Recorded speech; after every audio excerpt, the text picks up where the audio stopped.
નામ છે તમારું? મકવાણા પ્રકાશ એબલભાઈ, રાજકોટનું રહેવાનું. આપણે દર રવિવારી ભરાય છે. રવિવારીના જૂનો ભંગારનો વેપાર કરીએ.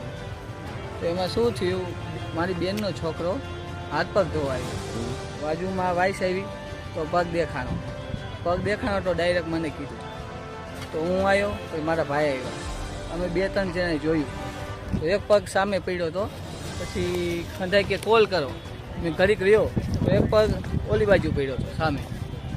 તો મેં કહ્યું હવે કોલ કરાય. પછી મેં કોલ કર્યો, પછી સાહેબ આવ્યા. શું લાગે છે કોની બોડી હશે એવું કઈ ખ્યાલ રહ્યો? એવું કઈ ખ્યાલ નહીં. વ્યક્તિની કોકની છે, બરોબર. અમે તો આપણે આ ફોન કરવી આપણી ફરજ બને, બરોબર. અમારે આ ધંધો કરી છે એટલે અમારે કેવી અમારી ફરજ છે. હા સાહેબ, બરોબર. ક્યાં સમયે તમે જોવા મળ્યું? અમે માનો ને 4 વાગ્યે 4-5 વાગે જોવા મળ્યું. 4-5 વાગ્યા રસ્તામાં મળ્યું ને, રસ્તામાં આનો છોકરો જોયું બરોબર. પછી અમને કીધું, અમે પછી દોડા આવ્યા, પછી સાહેબને ડાયરેક્ટ 100 નંબરમાં ફોન કર્યો. ઓકે.